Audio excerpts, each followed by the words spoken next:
அஸ்ஸலாமு அலைக்கும் வரஹ்மத்துல்லாஹி வபரகாத்துஹு. இன்று நாம் திக்ரு செய்வதனுடைய சிறப்புகளை பற்றியும் அதன் மூலம் நாம் அடைந்து கொள்ளும் பயன்களை பற்றியும் பார்க்க போகின்றோம். அல்லாஹ் கூறுகின்றான், அல்லாஹ்வை நினைவு கூறுதல் மிகப்பெரிய நன்மையாகும். 29வது அத்தியாயம் 45வது வசனம். என்னை நீங்கள் நினைவு கூறுங்கள், நான் உங்களை நினைவு கூறுவேன். 2வது அத்தியாயம் 152வது வசனம். நபியே, காலையிலும் மாலையிலும் பணிவாக அமைதியாக உரத்த சப்தமின்றி மனதிற்குள்ளே இறைவனை நினைவு கூறுவீராக. பொடுபோக்காளர்களில் ஒருவராக நீர் ஆகிவிடாதீர். 7வது அத்தியாயம் 205வது வசனம். இந்த அல் குர்ஆன் வசனங்களின் மூலம் நாம் எதை புரிந்து கொள்கின்றோம்? நாம் அல்லாஹ்வை நினைவு கூறுவதால், அல்லாஹ்வை திக்ரு செய்வதன் மூலம் நாம் நிறைய நன்மைகளை அடைந்து கொள்ளுகின்றோம். இதன் மூலம் அல்லாஹ் எங்களுக்கு அளப்பரிய கூலிகளை தருகின்றான். ஆகவே நாம் ஒவ்வொரு நாளும் அல்லாஹ்வை நினைவு கூர்ந்து திக்ரு செய்பவர்களாக இருக்க வேண்டும்.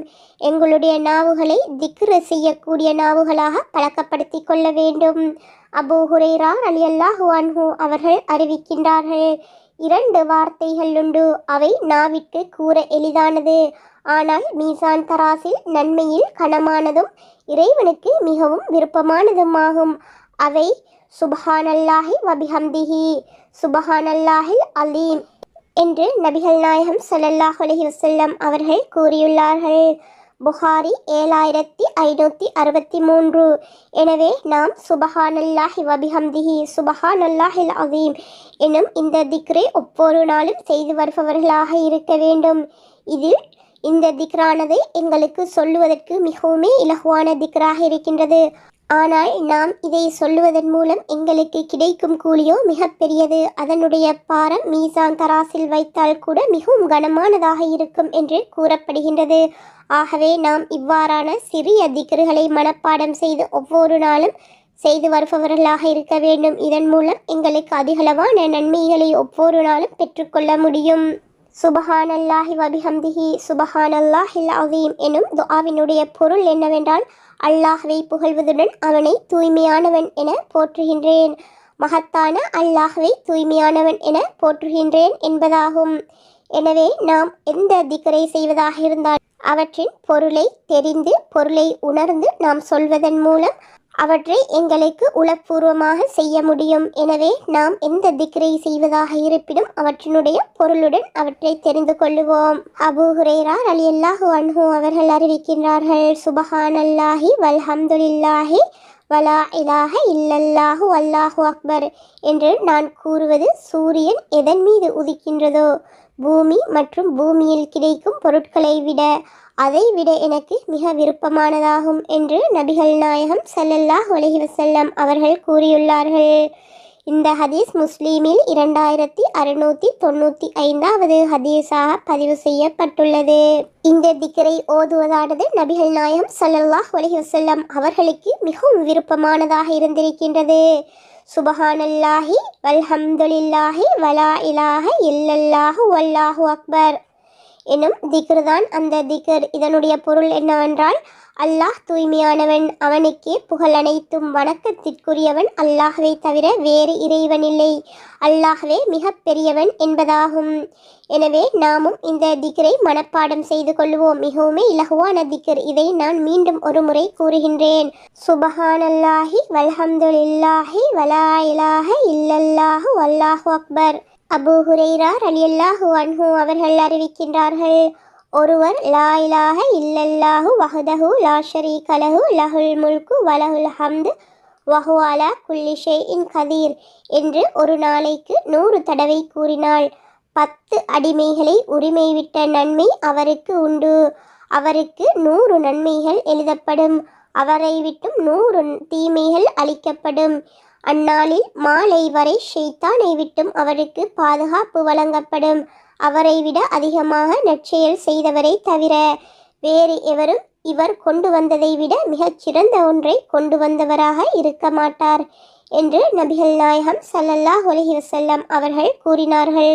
மேலும் சுபஹானல்லாஹி வபிஹம்திஹி என்று ஒரு நாளில் 100 தடவை கூறினால் அவரின் குற்றங்கள் கடல் நுரை அளவுக்கு இருந்தாலும் மன்னிக்கப்படும் என்று நபிகள் நாயகம் ஸல்லல்லாஹு அலைஹி வஸல்லம் அவர்கள் கூறினார்கள்.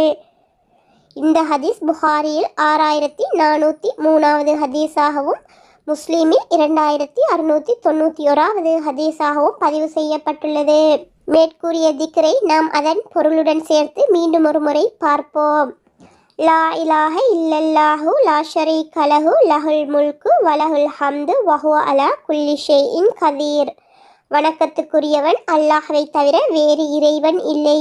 அவன் தனித்தவன், அவனுக்கு இணையானவன் எவரும் இல்லை. அவனுக்கே ஆட்சி அதிகாரம் உண்டு, அவனுக்கே புகழ் அனைத்தும், அவனே அனைத்தின் மீதும் ஆற்றல் உள்ளவன் என்பதுதான் இந்த திக்ருடைய பொருள் ஆகும்.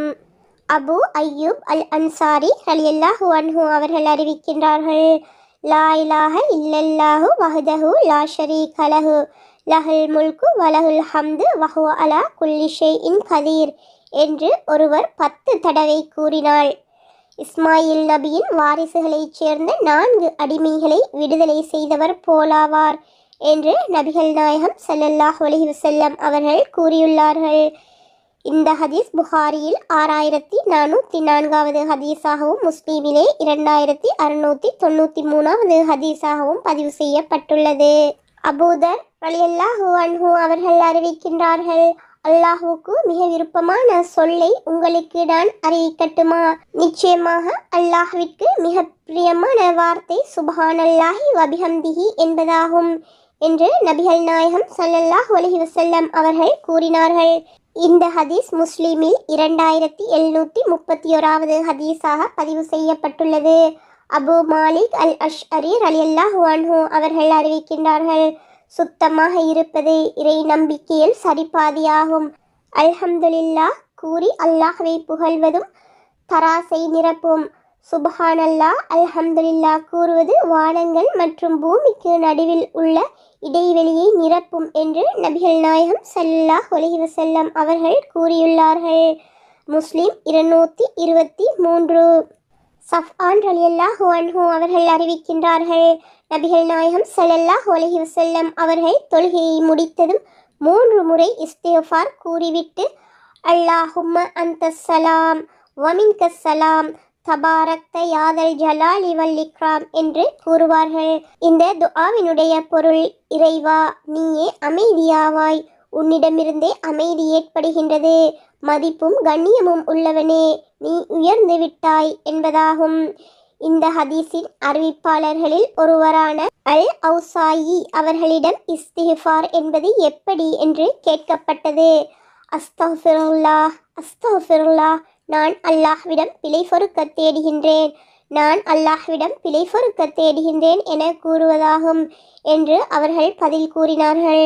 இந்த ஹதீஸ் முஸ்லீமில் 591வது ஹதீஸாக பதிவு செய்யப்பட்டுள்ளது.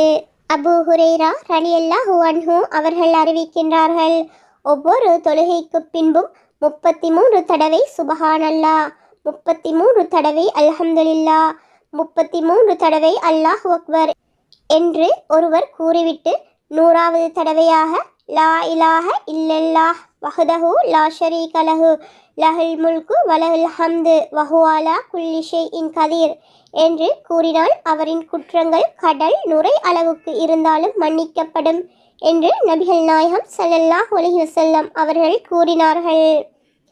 முஸ்லிம் 597. கஹஃப் இப்னு உஜ்ரா ரலியல்லாஹு அன்ஹு அவர்கள் அறிவிக்கின்றார்கள், கடமையான தொழுகைக்கு பின் கூறப்படும் சில சொற்கள் உண்டு, அவற்றை கூறுபவர் நஷ்டமடைய மாட்டார். அவை 33 தடவை சுபஹானல்லாஹ், 33 தடவை அல்ஹம்துலில்லாஹ், 34 தடவை அல்லாஹு அக்பர் என கூறுவதாகும் என்று நபிகள் நாயகம் ஸல்லல்லாஹு அலைஹி வஸல்லம் அவர்கள் கூறினார்கள். இந்த ஹதீஸ் முஸ்லீமில் 596வது ஹதீஸாக பதிவு செய்யப்பட்டுள்ளது. ஆகவே நாம் ஒவ்வொரு நாளும் செய்ய வேண்டிய திக்ருகள் நிறைய இருக்கின்றன. நான் இங்கு சில திக்ருகளை மாத்திரமே கூறியுள்ளேன். எனவே எங்களால் முடியுமான அளவுக்கு நிறைய திக்ருகளை நாம் மனப்பாடம் செய்து அவற்றை ஒவ்வொரு நாளும் ஓதி வருபவர்களாக இருப்போம். நாம் ஐவேளை தொழக்கூடியவர்களாக இருக்கின்றோம். தொழுது முடித்த பிறகு கூட நாம் இந்த திக்ருகளை செய்ய வேண்டும். நாம் இவ்வாறு இந்த திக்ருகளை செய்வதன் மூலம் இன்மை மறுமை இரண்டிலுமே நாம் அளப்பரிய நன்மைகளை பெற்றுக்கொள்கின்றோம், நலவுகளை அடைந்து கொள்ளுகின்றோம். ஆகவே இந்த திக்ருகளை நாம் தவறாமல் செய்து வரக்கூடியவர்களாக இருப்போம். அஸ்ஸலாமு அலைக்கும் வரஹ்மத்துல்லாஹி வபரகாத்துஹு.